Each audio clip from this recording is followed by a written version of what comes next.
Que a graça, a paz e a bondade do Senhor Jesus esteja com você, meu irmão e minha irmã. Seja muito bem-vindo ao projeto dos Teólogos de Fronteira e estamos aqui para o nosso curso de formação em psicanálise pastoral. Estamos concluindo, nesta sexta-feira, mais uma das nossas palestras, porque nós estamos trabalhando aqui todo mês um tema. Esse tema é dividido em 4 palestras. Assim, nós que iniciamos em fevereiro, veja só, iniciamos e já estamos levando muito à frente, muito adiante este curso. Sejam todos muito bem-vindos. Dou aqui as saudações para o nosso irmão Lucivando. Paz, meu amigo. Também temos aqui nosso irmão José Fernandes, graça e paz. Temos aqui nosso irmão pastor Edilson Ribeiro, Shalom Adonai. Aqui nosso irmão José Silva, dando a paz a todos os irmãos. Edilson Ribeiro, alguém sabe dizer se o início da aula está atrasado? Nós temos a previsão para começarmos sempre às 10h30, toda sexta-feira. Mas aí eu já estava aqui correndo, né? Correndo entre uma e outra atividade, deu para chegar agora. Gislene Cíntia, dando a paz a todos. Paz, irmã Gislene. Também aqui o nosso irmão André Luiz, dando a paz do Senhor Jesus. Paz seja contigo. Tema da nossa aula de hoje, a transferência e a contra-transferência. Opa, isso me interessou, né? Porque quando fala de transferência e contra-transferência, tem logo a ver com dinheiro, que vai para lá e vai para cá. Não, isso aqui é uma metáfora, é uma palavra metafórica. É uma das técnicas desenvolvidas por Freud, porque nós vamos perceber aqui, ele estava preocupado com que a sua ciência, a psicanálise, ficasse apenas no campo da teoria. E ele queria resultados, queria realmente alcançar um avanço no estado psíquico dos seus pacientes e não ficar apenas na teoria. Por isso que ele ia revisando o seu material e entra agora com a técnica da transferência e da contra-transferência. Chegou aqui também o nosso irmão Erlan, dando aqui boa noite ao professor, a paz a todos, paz, meu amigo. E também nosso irmão Eufrates, dando aqui a paz do Senhor Jesus. Chegou aqui também a nossa irmã Nice, dando a paz do Senhor a todos. Nós já vamos iniciar as nossas aulas e eu quero apresentar a vocês aqui este livro. Estou com 4 exemplares aqui para poder atender às demandas. Esse livro, ele está sozinho por aí, mais de R$120, mas aí eu passei em uma livraria e eu consegui lá uma promoção, e nessa promoção tá aqui, ó, Psicologia dos Sonhos, de Sigmund Freud. 4 irmãos me pediram. Então, os 4 volumes estão aqui. Se alguém quiser mais, aí talvez amanhã ou segunda-feira, só na segunda-feira, é que eu vou estar passando na livraria de novo. Aí, se tiver, eu trago para vocês. E o exemplar está R$30 para eu entregar a vocês lá no dia do nosso encontro presencial. Nosso encontro presencial vai ser no feriado, dia 7 de setembro, às 10 horas da manhã, na rua Nunes Balboa, lá na Igreja Assembleia de Deus, onde nós estamos exercendo ou aplicando a terapia. Nós já aplicamos a terapia da presença e o segundo encontro nós vamos falar sobre a terapia da vontade. Daí, quem quer esse livro tem que entrar em contato, mandar o valor de R$30 para que eu possa levar a vocês ali no nosso encontro presencial. Quem quiser que seja enviado via correio, aí tem a taxa de envio. Eu, como não tenho costume de mandar livro para as pessoas, aí eu não sei muito bem quanto está essa taxa de envio. Então eu vou estar arredondando aí em torno de uns R$10, eu não sei. A última vez que eu enviei foi R$6,50, 7 alguma coisa. Como faz tempo que eu enviei, não sei quanto que está agora, aí vou estar arredondando de 30 para 40 para garantir que o livro chegue até o seu endereço. Mas eu tenho que ir de uma vez só no correio. Não dá para eu ir uma vez e outra, que não tem esse tempo, simplesmente não tem esse tempo. E o correio que tem mais próximo de mim aqui, ele não tem onde parar o carro, para vocês terem uma ideia. Então tá uma dificuldade. Por isso que eu falei que eu levo ali presencial para vocês. Chegou aqui também a nossa irmã Josileia, dando aqui a boa noite e a paz do Senhor Jesus a todos. Vamos lá, meus irmãos. Vamos para a nossa última aula deste mês de agosto e nós vamos falar sobre esse tema, que é o tema da transferência e da contratransferência, que é a técnica desenvolvida por Freud para aperfeiçoar a psicanálise, para que ela não fique apenas no campo do teórico. Realmente, para um cientista, é um pavor você ter uma ciência que não vira prática, uma ciência só de laboratório, uma ciência só de livros. E nós estamos trabalhando aqui a filosofia pré-socrática e psicanálise. O que nós já vimos até este momento? Nós vimos aqui os pensamentos de Empédocles, vocês lembram, né? Nicos e Filia. Filia é a concórdia e Nicos é a discórdia. Estamos falando das ambivalências. Depois nós falamos sobre Heráclito, que é aquele problema dos contrários, né? Tudo existe aqui a sua forma primordial, e essa forma primordial depois ela se transforma em outra coisa, mas não deixa de ser o que era anteriormente. Esse é o pensamento de Heráclito. Ô, professor, eu perdi tudo isso, mas não se preocupe, as aulas estão gravadas e são mantidas aqui no YouTube. Alguns dizem assim: por que o senhor não fecha essas aulas para ficar só para nós que estudamos com o senhor? É porque nós temos um propósito com o projeto dos Teólogos de Fronteira. E o propósito é de que as pessoas acessem livremente o conteúdo, mas aqueles que querem receber a formação completa e também o certificado, esses vêm para o nosso trabalho, se matriculam, contribuem mensalmente e quando terminam o curso, recebem o seu certificado. Falamos sobre Heráclito. Na palestra da semana passada, falamos sobre Parmênides, aquilo que não suporta nem geração, nem corrupção, nem movimento, nem transformação. E depois começamos a falar sobre as pulsões em Freud. Porque em toda aula o senhor fala de Freud? Porque ele é o pai da psicanálise, consequentemente, ele deve ser citado, ele é o embasamento teórico. Só tem o Freud? Não, tem outros, mas o Freud é o pai da psicanálise. Falamos sobre o princípio do prazer, basta você voltar para a aula da semana passada, o princípio da realidade, compulsão e repetição, o fortdar, que significa lançar fora, e o que nós vamos falar hoje? Vamos falar sobre a transferência. No começo do terceiro capítulo de Além do Princípio do Prazer, Freud reconhece que, passados 25 anos da fundação da psicanálise, ela havia sofrido mudanças profundas. No seu início, a tarefa do analista se restringia a adivinhar os enigmas do paciente, reuni-los no momento oportuno, comunicá-los. Contudo, a questão terapêutica não ficava resolvida de tudo, porque era preciso que o paciente confirmasse, por meio de suas próprias recordações, as interpretações obtidas pelo trabalho do analista. Em síntese, significa o quê? Nós também estamos fazendo essa transmissão ao vivo pelo Facebook. Daí, quem estiver nos acompanhando pelo Facebook, nós estamos fazendo esse curso desde o mês de fevereiro. Assim, você pode entrar em contato para que também possa receber aí o formulário para a sua matrícula. O que 25 anos depois, o Freud ele tem como frustração no desenvolvimento de sua ciência, porque ele queria e ele não admitia que outro lhe roubasse o título de pai da psicanálise.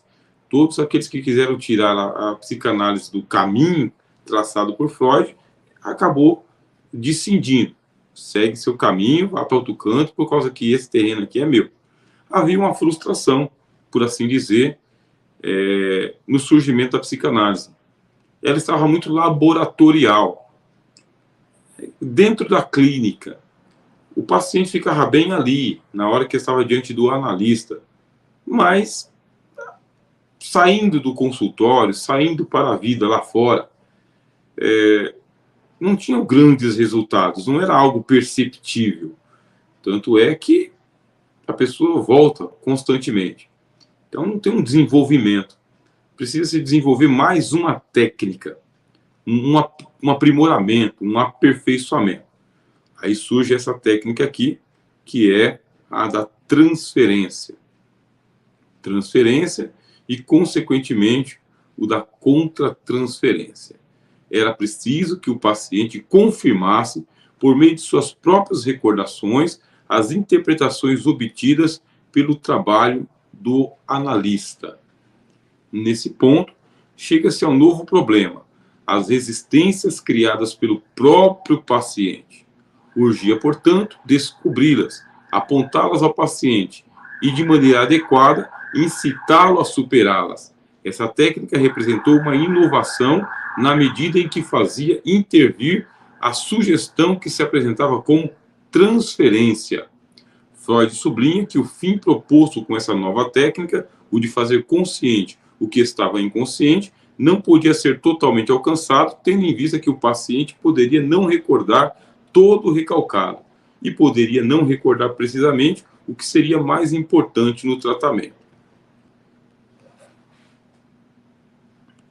Existe uma resistência natural em cada um de nós em confiar no alheio. Então, o que é o alheio? É aquilo que não sou eu. Então, o alheio é o outro. Como que eu vou confiar os meus segredos inconfessáveis a um outro que não é o eu? Porque se é o outro, não é o eu. Mas aquele outro ali, ele não é um outro qualquer. Ele é o meu analista. Ele é aquele diante de quem eu me desnudo. Tudo fica desbloqueado, porque não há censuras. Lembre-se, certo e errado, dentro de um consultório clínico, dentro de um tratamento terapêutico, o certo e errado ele cai para uma relatividade máxima. Porque ninguém está ali para moralizar, mas para oferecer cura. Cura mesmo, no sentido da palavra, sair curado. Não é que vai alcançar a cura, mas é o que se oferece, aquela perspectiva de sair são. Assim, nessa relação do paciente com o terapeuta, precisa haver uma confiança cega do paciente no seu terapeuta. Existe aquela cláusula de confidencialidade, né? O princípio ético da confidencialidade. Fica ali. Não se fala desse assunto fora daquele ambiente e nada é revelado a terceiros, de forma alguma. Mesmo quando são feitas as anotações, o nome da pessoa é mudado, é colocado um código para que, se de repente essa ficha cair na mão de alguém ler, aí que acontece, não se sabe de quem que se trata. Eu falei com vocês aqui também, quando nós praticamos isso a nível de igreja, não se leva para o púlpito, não se usa como exemplo, porque nessa comunidade sempre tem alguém que conhece alguém que sabe do que você está falando. É um princípio de ética. Ética profissional, junto com ética pastoral, junto com ética cristã. Daí, nem todos vão confiar no seu terapeuta, tudo. E existe aquela resistência. É a resistência de soltar todo o material que está recalcado, todas as suas repressões, todo o seu trauma, porque nós temos o mecanismo de defesa. Nós vamos ter aqui palestra só sobre o mecanismo de defesa. E esse mecanismo de defesa, ele fica armado. Ele é de defesa mesmo. É para impedir a invasão. É para impedir de que você fique exposto. Mas aí o Freud ele percebeu o seguinte, que esse mecanismo de defesa, esse negócio da pessoa não soltar, é ali que estava residindo o problema de a pessoa não sair curado. A pessoa segurando os seus traumas, as suas vergonhas, os seus medos, as suas angústias, a pessoa segurando o material inconsciente, ela está retardando a sua própria cura ou impedindo a sua própria cura. Daí vai surgir essa técnica da transferência. O paciente precisa transferir para um objeto lá fora o que está dentro. E esse objeto lá fora vai ser o quê? Vai ser um objeto físico, material? um jarro, uma bexiga, um boneco. Sabe aquele filme O Náufrago? Então, naquele filme O Náufrago, existe ali um fator de transferência. Por quê? Se eu não me engano, foi o Tom Hanks, né, que interpretou o papel, naufragou, e a única coisa que sobrou para ele foi uma bola. E ele, para não enlouquecer, o que ele fazia? Ele transferia para aquela bola, né, o Wilbur, né? Wilbur, ele transferia todas as angústias dele, e inclusive as paixões. Aquela bola representava o máximo da sua paixão, das suas pulsões. Tudo ficava concentrado. E eu me lembro de uma das cenas do filme em que parece que a bola murcha ou a bola ela some, alguma coisa assim. E ele fica desesperado procurando. Não tem outro ser ali naquela ilha, porque ele é o náufrago. Assim, da onde que vem essa ideia? Do Freud.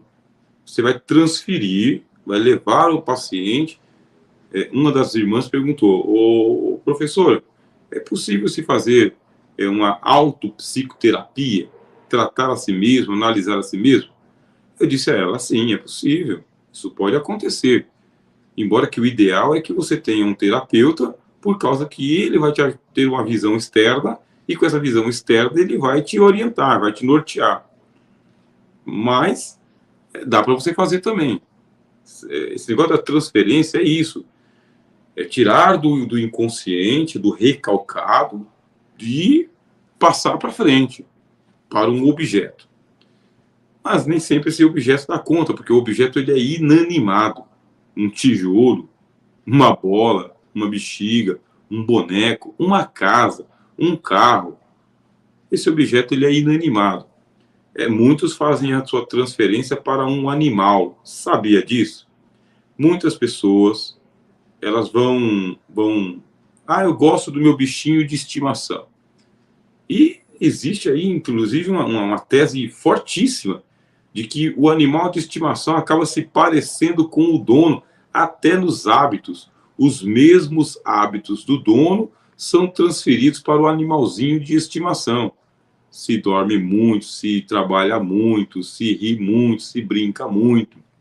Vão sendo transmitidos para o animalzinho de estimação. E plantas, né? Eu tenho uma conhecida que ela transfere tudo para as plantas dela. Tudo. E aí se diz, né? O pessoal do interior diz: a planta sente aquilo que a pessoa está sentindo. A planta se revigora. Tem gente que tem a mão boa, né? Vai lá e trabalha com a planta, pega uma planta mirradinha, mortinha, só a raiz. E essa planta floresce, cresce, fica bonita. E outras não, né? Outras são olho de seca-pimenteira. Já ouviu falar disso aí? Ou olho de seca-pimenteira, porque bastou olhar na planta, a planta murcha, né? É uma transferência de uma energia negativa para a planta. Diz que os animais também, instintivamente, eles percebem o estado de humor do seu dono e chegam a atacar se alguém atacar o seu dono. Então, nada disso a gente descarta. Mas, na psicanálise, o que é importante? Está acontecendo uma transferência para objetos, e agora nós estamos vendo aqui para animais e para plantas. O analista não é um objeto. O analista, ele não é uma planta. E não é um animalzinho. Ele é um terapeuta. Então, ele vai se propor perigosamente a receber o material recalcado do seu paciente. Transferência. Aí vem toda aquela carga negativa, emocional. Lembre-se, se está recalcado, é porque a coisa não é boa. Se está ali amortecido no inconsciente, mas incomoda, é porque a psique está doente. Aí dizer que o terapeuta vai receber a carga negativa do seu paciente. Eu estou falando negativo, qualificando, porque é um material recalcado, não aquilo que perturbou a consciência, a mente. E aí, que terapeuta que aguenta receber todo esse recalque sem se envolver? Uma das perguntas que eu respondi na terapia da presença. O que é a terapia da presença, ô professor? Porque tem gente que está chegando agora no trabalho.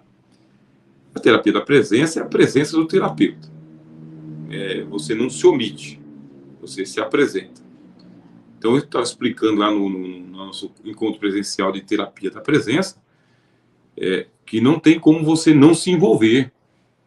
E um dos irmãos falou, mas eu sempre ouvi dizer de que nós não nos envolvemos. Isso não se aplica na psicoterapia. Se você não se envolve, eu quero ter apenas um distanciamento, que a gente chama de distanciamento qualitativo, né? Então, esse distanciamento qualitativo é para eu não me envolver. Você vai ser um profissional. Então, como um profissional, você vai atuar como um médico que doa a quem doer, o remédio é esse daqui. Só que pela técnica da transferência e da contra-transferência, o que acontece? Você acaba absorvendo, lhe impacta emocionalmente, lhe impacta existencialmente, lhe impacta psicologicamente o conteúdo recalcado. Quando a pessoa está lá contando seus sonhos, suas fantasias, suas alucinações, que está ali no nível do consciente, é uma situação. Mas quando o que está lá, sabe, preso, e é muito perigoso isso, aí começa a soltar, aí vem uma relação afetiva. Essa relação afetiva é porque você está se empatizando, se pondo no lugar, sentindo. Eita nós, hein? Wilson, né? O Wilson, o André lembra do Wilson, né? É o nome da bola, né? Então você tenta imaginar, a pessoa, vamos hipoteticamente aqui, criar uma situação de que um menino tenha sofrido abusos na infância. Então vamos lá hipoteticamente. Quem foi que lhe abusou? Um adulto. Um homem adulto abusou de um menino. Bom, já pelo direito penal, já se vê aí o crime de pedofilia. E se houve o abuso, estupro de vulnerável. Então você já está aí na área do crime. Pronto. Só que aquela ocasião em que esse menino foi estuprado por este homem, este adulto, veio a vergonha, a culpa, o medo e o mecanismo de defesa. O que fez o mecanismo de defesa? Bloqueou a memória, traumatizou a memória, ficou recalcado. Os anos se passam. Os anos se passam e essa criança vai para a adolescência, vai para a juventude, está na vida adulta, e esse incômodo existencial, essa violência, esse crime que aconteceu, ele não teve reparação. Não, o criminoso não foi punido, a verdade não foi revelada, o trauma não foi sanado, e essa criança agora cresceu. E agora? Como que isso está acontecendo? Vem o ataque do id. Esse ataque do id, já expliquei para vocês, é quando o inconsciente começa a dar pancada porque ele quer sair. Ele vai latejando, e o ataque do id é isso. O assunto não está resolvido, meu amigo. Aconteceu e se naturalizou o que aconteceu. Então, como que isso vai se desdobrar na vida? Pode essa criança ter se tornado um homem violento. Pode também ter se tornado justamente um novo pedófilo, porque isso não foi resolvido lá. Ele agora está reproduzindo um crime que aconteceu com ele para se vingar do seu agressor, mas como o agressor não está mais por perto, ele se vinga agora em outras crianças e pratica coisas parecidas, se não piores. Tudo isso que eu disse aqui foi hipotético, mas a gente sabe que na literatura está lá, tanto na literatura psicanalítica, como também na psiquiátrica, como também na literatura forense. Bom, vamos lá que por sorte ou por azar, né, pela vida ou pela morte, essa pessoa agora faz parte do hall de membros da nossa igreja, da sua igreja. Está ali sentado bonitinho no banco da igreja, pega o inário, canta louvores a Deus. Mas aí tem um louvor, né? O louvor da Fernanda Brum. E o louvor da Fernanda Brum é Como se cura a ferida. Eu não vou reproduzir esse louvor aqui por questões de direitos autorais. Então atrapalha muito. Como se cura a ferida. Eu podia até pegar aqui a letra. Deixa eu ver se eu pego aqui a letra. Vou colocar para vocês na tela. Mas, embora que existem contextos, né? Mas deixa eu pegar aqui a letra.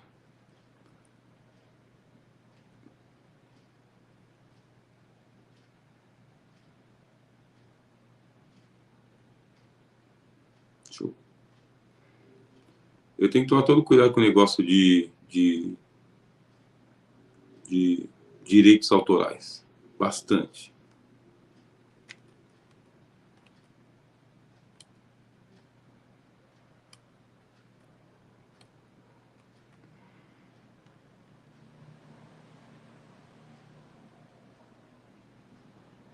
Vou colocar aqui no chat para vocês.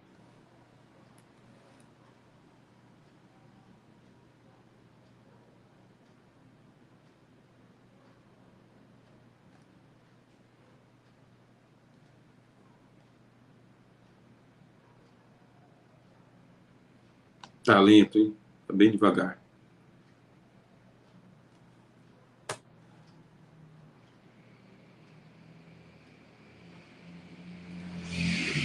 Veja aí. Que triste é despertar e ver no teu olhar, ver que é mentira o que dizias saber que é o final. Vou pegar mais uma parte aqui.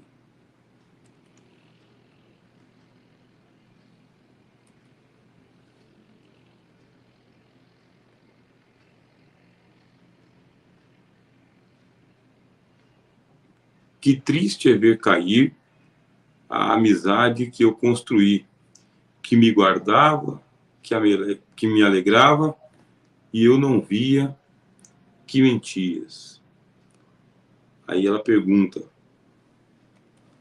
como se cura a ferida quando perdoar é tão difícil e quando esquecer não se consegue?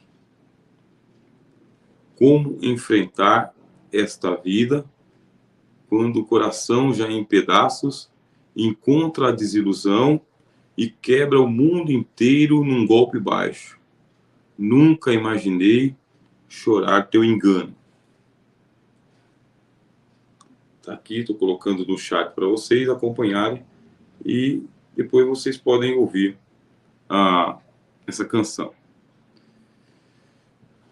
Depois ela vai dizer que em Cristo, né, que ela encontra a cura, né? Então, no meio dessa dor, a minha arma foi a fé, né? Minha força foi a fé. No meu lamento, buscando alento, olhei para o céu e te perdoei. Aí ela pergunta: como se cura a ferida quando perdoar é tão difícil e quando esquecer não se consegue? Como enfrentar essa vida quando o coração já em pedaços encontra a desilusão e quebra o mundo inteiro num golpe baixo? Nunca imaginei chorar o teu engano. Então vamos lá.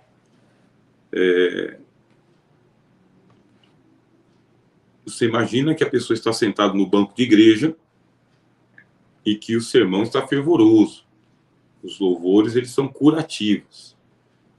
E a palavra de Deus nem se fala, né? A palavra de Deus é imensurável. A palavra de Deus, ela é como uma espada que divide a alma e o espírito, juntas e medulas, e está apta para discernir as intenções e os sentimentos, né? Os pensamentos. Então, a palavra de Deus, ela é suprema. Agora, meus irmãos, a gente está dizendo de que existe um material no interior da pessoa que foi bloqueado pela memória. O mecanismo de defesa não deixou ela lembrar.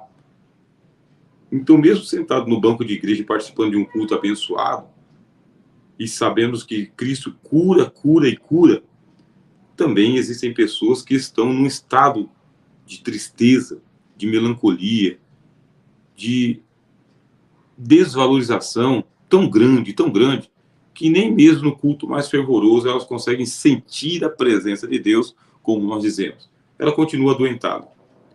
A raiva está lá. A vontade de vingança está lá. O dissabor de viver está lá. Então, essa pessoa precisa transferir esse material inconsciente para alguém. E muitas foram procurar o pastor.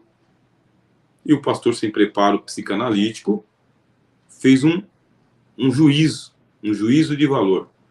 Alguns foram sensíveis, perdoaram, ministraram a palavra, oraram. Outros foram preconceituosos. E outros simplesmente agiram de uma maneira totalmente assim irresponsável e jogaram para o ventilador. Outras vezes, essa pessoa estão procurando psicólogos na rede pública, estão procurando ajuda.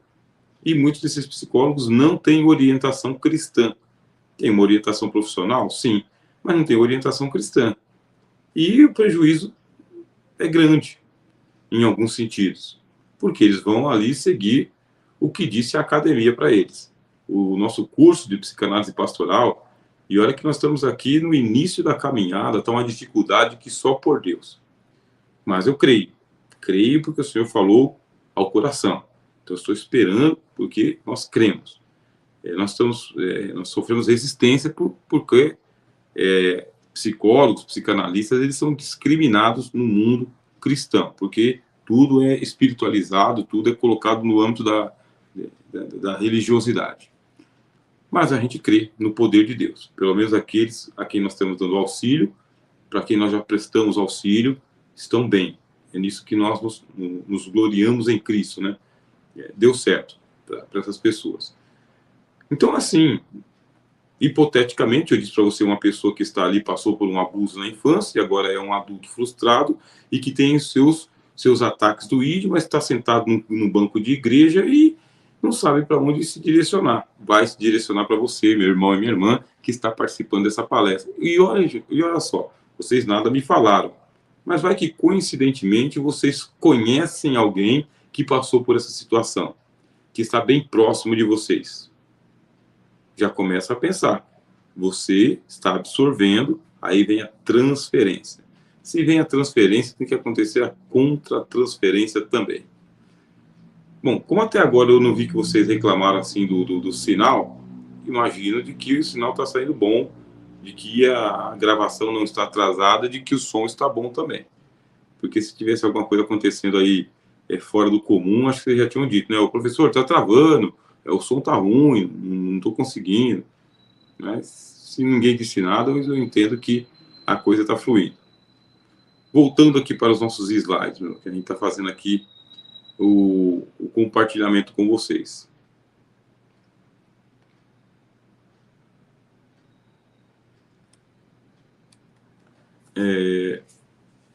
Então, Freud sublinha que o fim proposto com essa nova técnica, o de fazer consciente o que estava inconsciente. A transferência... Vem aqui, meu filho. Licença, meus irmãos. Vou molhar a garganta aqui que tá... Transferência comporta 3 fatores fundamentais: a interatividade, a atemporalidade e a coerção. Preste bem atenção. Interatividade, porque não se sabe determinar o momento em que ela vai cessar. Atemporalidade, porque a experiência vivenciada outrora pode voltar a qualquer hora, mesmo que sob uma outra nuance. Coerciva, por obrigar o sujeito a reviver as mesmas experiências. Eu vou até deixar aqui para vocês me ouvirem e lerem. Então, a interatividade, porque não se sabe determinar o momento em que ela vai cessar. Interatividade. partir do momento em que você assume esse risco, tá? Esse risco de acessar o material inconsciente, conta, né? Conta com as suas palavras, fala para mim. Você vai fazer umas perguntas. Vamos voltar aqui aos seus 21 anos de idade. Me conte as experiências dos seus 21 anos de idade. Ah, quais experiências? Conta a sua experiência lá com pai, mãe, avô, tia. 21 anos, né? Vida que segue, 21 anos já tava. Mas conta, como que era? Aí a pessoa conta. Mas a gente não está tão interessado nesse momento nos 21 anos. Isso aí é só um pretexto. É um caminho, ó, uma ponte que está sendo construída. E nos seus 16? E nos 16, como que era lá? Mesma pergunta. Pai, mãe, avô, tio, primos. E nos seus 11 anos? Pai, mãe, tio, sobrinho. E nos seus 6 anos? Então, você vai fazendo esse trabalho, essa pergunta de trás para frente. Se você quiser acessar diretamente 5 anos de idade, você não construiu a ponte. Aí, o que acontece? Faltou a ponte entre aquele momento do paciente aqui com 21, 31, 41, até esse aqui de 6 anos. Então, você não vai diretamente aos 6 anos. Você vem aqui, ó, reconstruindo retroativamente. E porque tem a iteratividade, está bem aqui, ó. Olha o tamanho do slide para você, a iteratividade. Porque não se sabe determinar o momento em que ela vai cessar. Isto é, o inconsciente está ali. O material vai ser trazido à tona. Mas vai ser trazido à tona até que momento? Porque se a pessoa começa a desenterrar, 6 anos de idade, não, 6 anos de idade, meu pai, minha mãe, né, morava junto com um tio, era um quintal só, há 30 anos atrás, 40 anos atrás, a malícia não era tão aflorada assim, então todo mundo dormia junto, tomava banho junto, comia um com a colher do outro, vai desenterrando. Só que hoje, que passado tanto tempo, a coisa está ali ainda martelando, né? Martelando a psique da pessoa. Então você vai manter essa iteratividade, deixando aquela abertura, dizendo, pode ir contando. Se a pessoa vai se lembrando ali 5 anos, 4 anos, a pessoa conseguir lembrar, ter lembrança de seus 3 anos de idade, é um prodígio. É um prodígio, lembranças. Mas como é o inconsciente, isso é possível. Então, conscientemente, não. Conscientemente é mais ou menos a partir dos 5 anos de idade. Mas o inconsciente ele consegue levar até 3, 2 anos. Mas não é tão... Eu não leio na literatura essa facilidade. Deixa eu ver aqui o nosso irmão. Código Cristão. Estou estudando seus vídeos sobre Logos de Heráclito. Sim, temos bastante material aí sobre filosofia, né? Filosofia de Heráclito. Deus abençoe. Seja muito bem-vindo aí ao nosso projeto. Agora, voltando aqui, se tem a interatividade, então você vai manter a porta aberta. Deixa contar até quando... Deixa falar até quando lembrar. E não importa muito se são fantasias, se é uma peça, né, do inconsciente. São memórias falsas. Tem pessoas que desenvolvem memórias falsas porque o mecanismo de defesa embaralhou a memória da pessoa e aí criou uma memória falsa para ela, para proteger ela do fato, do que aconteceu. Segundo, você está vendo aqui, atemporalidade, porque a experiência vivenciada outrora pode voltar a qualquer hora, mesmo sob outra nuance. Significa o quê? Bom, vamos lá, vamos supor, a gente está trabalhando aqui com, né, supor que na sessão de hoje, né, na entrevista de hoje, na conversa de hoje, a pessoa chegou até aqui e aí depois que soltou o material inconsciente, sai mais aliviada. O simples fato de ter a quem contar, o simples fato de poder contar a alguém, o simples fato de ter tirado do fundo da alma, mesmo que sejam memórias falsas ou memórias mortas, dá um alívio emocional importantíssimo para a pessoa. Ela compartilhou com alguém, com seu analista. Não foi julgada por isso, aquele sentimento de culpa, de vergonha, de medo, de raiva, de desejo de vingança foi transferido. Não foi transferido para a bola, nem para o gatinho, nem para o cachorrinho, nem para a planta.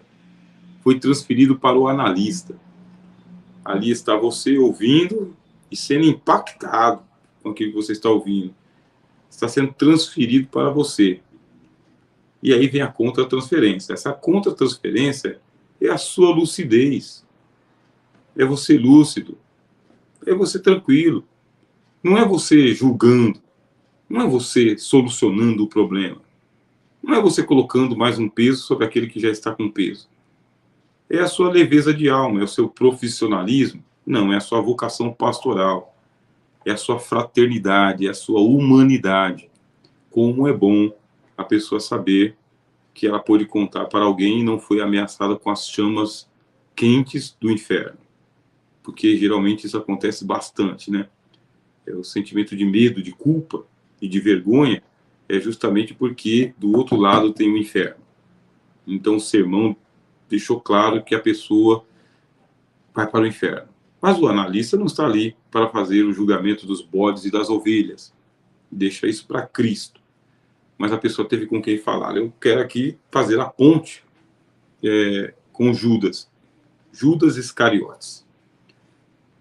O Judas Iscariotes, ele estava com Cristo, que é muito superior a qualquer um psicanalista pastoral. Muito superior. E o que Jesus ele fez a vida toda em relação a Judas? Pedagogia da presença. Jesus disse, eu escolhi os 12. Portanto, ele escolheu Judas também. Naqueles momentos em que Judas ele pegava do que era lançado na bolsa e usurpava, Jesus nunca expôs o pecado dele. Jesus nunca desnudou o Judas. As palavras de Cristo para Judas, elas eram amáveis, afáveis, educadas, corteses. Jesus pegou muito mais duro com Pedro, quando disse, para trás de mim, Satanás, porque duvidastes, homem de pequena fé? Você irá à morte por mim, você me negará 3 vezes. Jesus pegou muito mais pesado com Pedro do que com Judas. E Judas, ele já tinha aquela índole que é de lançar a mão da bolsa e tirar para ele. Teve uma vez que o Judas causou uma confusão por causa que a mulher foi e ela ungiu o Senhor Jesus com um nardo puro, que era 1 ano de salário, e o Judas ali fermentou a situação, dizendo que aquele dinheiro seria muito mais proveitoso se tivesse sido vendido e revertido aos pobres. Nem nessa ocasião o Senhor Jesus foi ríspido com Judas. Falou no conjunto da obra. Por que molestais esta mulher? Os pobres sempre tereis convosco, mas a mim nunca tereis. Essa mulher fez isso antecipando-se para o meu enterramento, porque estava preparando Jesus já para ser morto. E esse evangelho foi contado. É assim que Jesus tratou com a terapia da presença. E o Judas foi sendo atormentado. E o tormento do Judas era o diabo. A gente não... Eu não quero entrar pela questão da espiritualização, mas não vou descartar, meu irmão. Tem coisa que o psicanalista não vai dar conta, não. Tem coisa que uma terapia não vai dar conta, não. É situação mesmo de libertação. É pôr o diabo para fora. Pôr o diabo para correr. Então, a gente tem aqui todo um estudo aprofundado só sobre a ação de Satanás. É o caso de Judas. O diabo entrou nele, meu irmão. O diabo entrou nele. E quando o diabo entrou nele, ele perdeu o juízo e foi procurar os sacerdotes. Entregou o amigo, delatou o amigo. Ele praticou o pecado imperdoável da traição. Ele traiu o amigo. Até a última hora, quando ele veio para entregar Jesus, pressionado ali pelos soldados do templo, Cristo foi quem sempre foi. Foi amigo. Então ele chega para Judas e diz: com um beijo, meu amigo, traz o Filho do Homem. Essa palavra foi entrecortante. Jesus foi ao profundo do âmago da alma de Judas. Nós vamos aqui trabalhar com vocês a terapia da ressignificação ainda, mas Jesus estava ali ressignificando uma situação. E foi tão importante essa palavra que Judas se arrependeu. Se arrependeu e ele foi procurar ajuda depois que ele tinha feito o pecado imperdoável. Ele foi procurar ajuda. Cada um reage de um jeito, meu irmão, quando erra. Quando você tem altas expectativas a respeito de si mesmo, você tem uma autoestima brilhante, ninguém te baqueia, ninguém te derruba, o seu valor é supremo. Quando você cria altas expectativas para você, e no comparativo com os outros 11, você é o poliglota, você é Judas Iscariotes, você é o tesoureiro das campanhas de Jesus. Então, cada um reage de um jeito, porque a queda foi feia. O que o Pedro fez?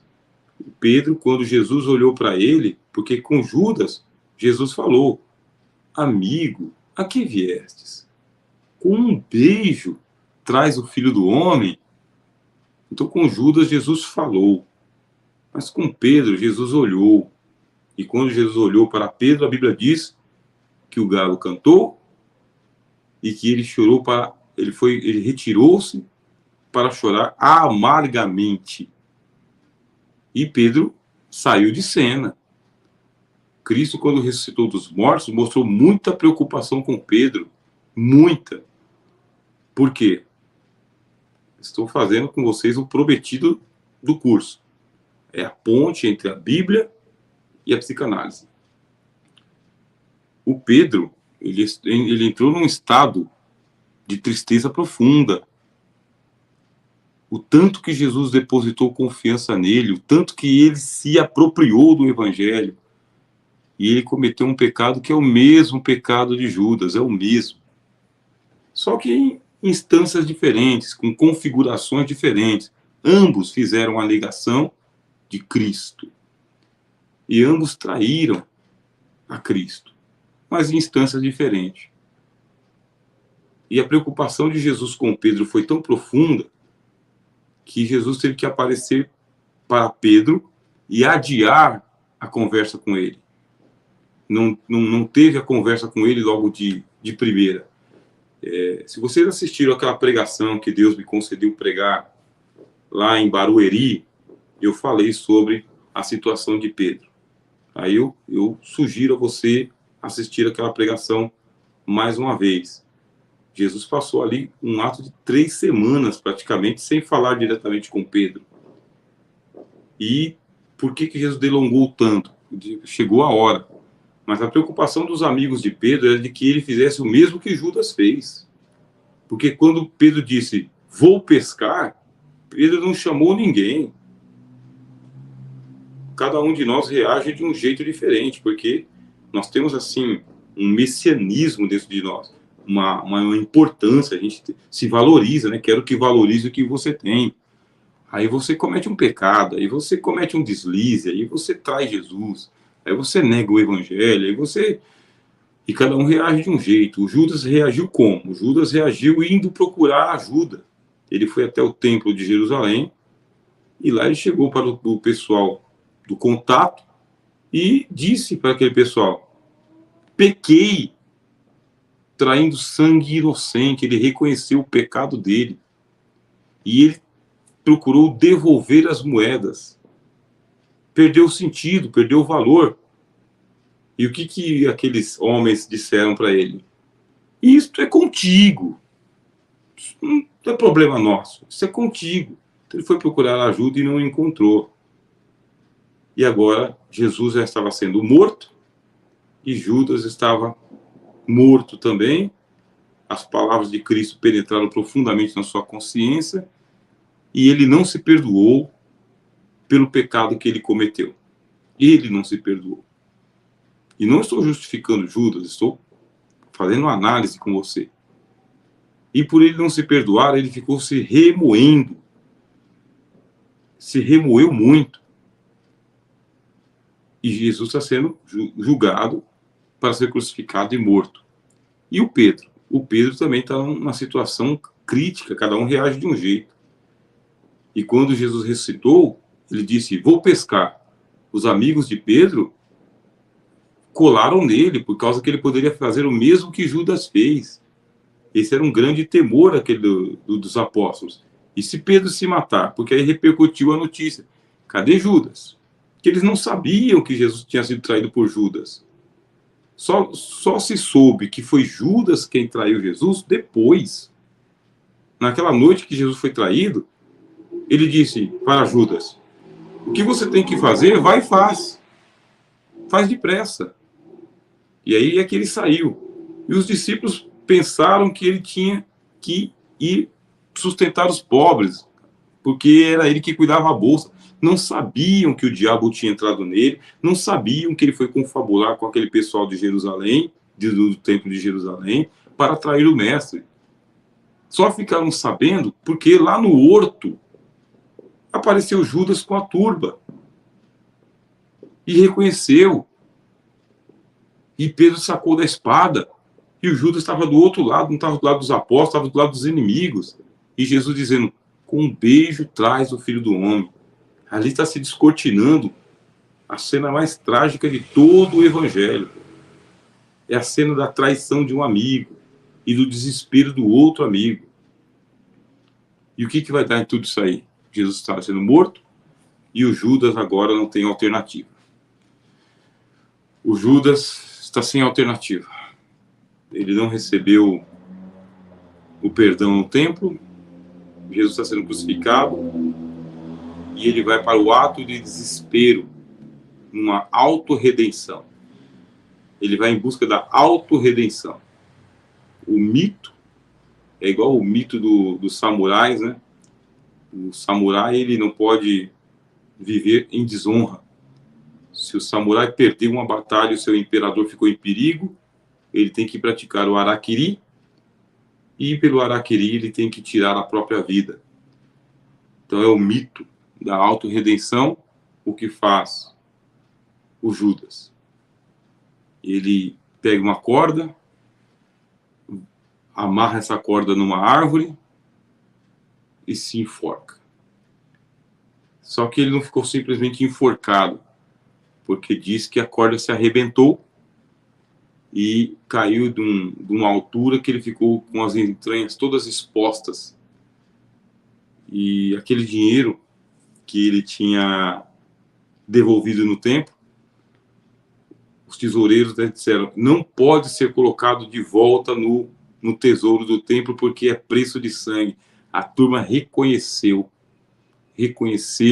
que Jesus era inocente, que Judas era um traidor e de que aquele dinheiro era preço de sangue. E o que eles fizeram? Cumpriram uma profecia de Jeremias. A profecia é de que eles compraram o campo de sangue. Eles compraram o terreno onde Judas se enforcou e foi colocado o nome de Campo de Sangue, onde que o Judas ele foi sepultado. Então, conheciam esses detalhes? fizemos a análise. Então, cada um acaba respondendo de um jeito aos seus fracassos pessoais. Judas se desesperou e Pedro também se desesperou, e os amigos de Pedro sabiam que a qualquer momento ele poderia cometer o suicídio, assim como Judas cometeu o suicídio, colaram em Pedro. Ponto. 55 minutos na nossa aula. Por isso, a experiência vivenciada outrora pode voltar a qualquer hora, mesmo que sob outra nuance coerciva, por obrigar o sujeito a reviver as mesmas experiências. No caso do Pedro, quando ele escreve a carta dele, ele fala que ele negou o Senhor. Olha quantos anos se passaram desde a traição até que Pedro escreveu a carta. Mais de 30 anos se passaram. E a experiência da negação ficou indelével para Pedro. Indelével, mesmo tendo recebido lá Cristo, dizendo para ele, apacenta as minhas ovelhas. Quando ele escreve a sua carta, ele fala do fato. O apóstolo Paulo, quando está escrevendo aos Gálatas, ele diz, eu não sou digno de ser chamado apóstolo, porque eu persegui a igreja de Deus. Então, cada um tem os seus traumas aí no profundo da alma. Só Deus para curar. Né? Só Deus, só por Deus. Só por Deus. Né? Não quero continuar. Só por Deus. Mas vamos continuar. Para a gente poder terminar a aula dessa noite. Aqui está. Além do princípio de prazer. Uma pulsão, segundo Freud, seria uma tendência própria do organismo vivo à reconstrução de algo anterior que o animado teve que abandonar sob o influxo de forças exteriores perturbadoras. Uma espécie de elasticidade orgânica ou, se quer, a manifestação da inércia na vida orgânica. Aqui o livro é além do princípio de prazer. Então, isso aí é uma pulsão. Essa nova definição de pulsão, Freud faz após haver interpretado a compulsão à repetição a partir da transferência do Fort-Da. Ele destaca que o fato dela indicar uma tendência para o inorgânico soa um tanto estranho, visto que nos acostumamos a significá-la como um fator que impulsiona a modificação e evolução. Agora, com essa nova concepção, é preciso que se reconheça exatamente o contrário, ou seja, a manifestação da natureza conservadora do animado. Além disso, as pulsões são dotadas de um caráter historicamente adquirido. Isso aqui para a gente poder terminar a nossa palestra dessa noite. Chegou o momento em que Freud está revendo os conceitos que ele havia estabelecido e aperfeiçoando. A princípio, ele falou das pulsões e de um ponto de vista mais progressista, né? Mais impulsionador, mais inconformado. A pulsão seria inconformada. Mas 25 anos depois, ele tem uma revisão e ele fala, mas a pulsão que nós temos, vocês lembram as 3 pulsões? Para a vida, para a morte e para o amor? Ele tem a ideia de que as pulsões elas não são só avassaladoras, elas são conservadoras. Isto é, ela carrega em si uma ambiguidade, e essa ambiguidade é de que agora que você tem que se manter vivo. Você tem uma pulsão para a vida, é para se manter vivo. Você tem uma pulsão para o amor, mas não é aquele amor promíscuo, aquele amor animal. É o amor humano, de conservação da vida, do bem. Aí você tem uma pulsão para a morte, mas não é a pulsão para o assassinato. É para você poder descansar. E não simplesmente a morte física, mas dar descanso também. Conformar-se com. Então ele faz uma revisão. Sobre a contra-transferência, meus irmãos. Deixa eu aproveitar aqui esses últimos minutos, né? É 23h39. Eu vou deixar a contra-transferência para a gente tratar mais para frente. Mas é assim. Eu já falei, né? O paciente transferiu todo o material recalcado para você e você vai fazer a contra-transferência. Isso é a sua experiência, a sua calma, a sua vocação, junto com os dons de Cristo, o seu conhecimento da palavra de Deus, a fé que você tem no poder do Espírito de Cristo, tudo isso aí você vai passar para outra pessoa, contra transferência. Do jeito que ela lhe passou os seus pesares, você passa agora a sua consolação, como diz o apóstolo Paulo na segunda carta aos Coríntios, capítulo de número 1. Tá bom? Tá bom, né, meus irmãos? Vamos terminar. Vamos terminar, chega por hoje. Fim de semana chegou. Ainda tem bastante coisa para estudar. Peço aos irmãos aí que intercedam em favor da minha vida. Não esqueçam, tá bem? Não esqueçam aí de gastar aí 1, 2, 5 minutos de oração em favor do professor Rogério. E você que ainda não se inscreveu, inscreva-se. Toma parte, faz esse compromisso, se compromete, Deus vai te abençoar. Nosso canal Teólogo de Fronteira está de cara nova. Colocamos uma capa lá, Teologia do Novo Testamento. Criamos mais uma promoção para poder trazer as pessoas.